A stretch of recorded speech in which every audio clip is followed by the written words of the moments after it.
Nosaltres s'ha produït una altra situació, com molt bé deies, com l'any passat, que és una situació que tots són parxes i dir, bueno, ara no tinc dies, us en dono 5 més, i això, al final vull recordar que som empreses, per petites que siguem, però som empreses i necessitem una viabilitat d'aquest negoci i necessitem tenir ja no només la viabilitat, sinó una seguretat i una manera de poder fer, no? Jo tinc que saber on te vaig a morir. Com li pots dir a un armador que té l'embarcació, dir-li, no, ja no pots pescar més fins 1 de gener del 2026.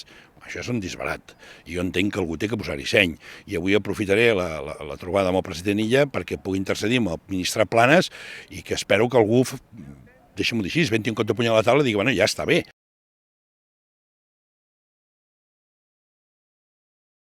I ens estan dient que els estocs estan bé i que s'ha recuperat tot, quin sentit té que ens apliquin encara aquestes restriccions? Perquè hi hagi uns senyors buròcrates, deixem-ho dir així, de Brussel·les, de, bueno, ja mirarem aquesta gent. Escolti, el pescador, l'únic que estem reclamant és el dret de treballar, un dret digne i un dret que crec que tenim. Tots tenim col·legis, hipoteques, fills, s'ha de treballar i l'únic que volem és treballar i guanyar-nos la vida. Siguem respectuosos amb el medi, ja ho hem demostrat, fa 5 anys que ho estem fent, però bueno, arriba un punt de que algú haurà de posar fre a això i dir, bueno, doncs anem a sentar-nos a la taula si realment els estocs estan bé, com diuen els científics,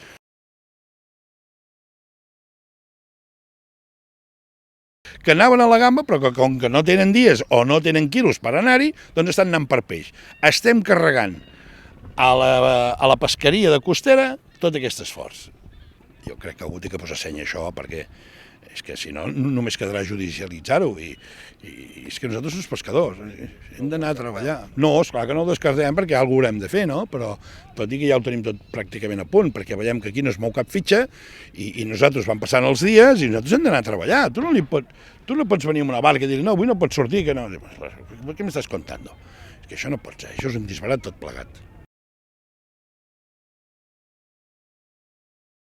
Que el pescador, i el català més, doncs va pescar en funció dels mercats, sap que per Nadal doncs, aquest producte és quan està més revaloritzat, no és el mateix pescar 1 quilo de gamba ara o al mes d'agost o al mes de desembre, no és el mateix, per tant, el poquet que tenim, la gent s'ho està intentant gestionar. Però esclar, és que ha arribat un punt que és que tenim tan poquet que és que no podem gestionar gaire res, perquè és que queda molt poc, perquè i em consta així, i jo inclús a Roses tinc barques, que els hi queda alguna cosa de gamba i que ja no hi estan anant.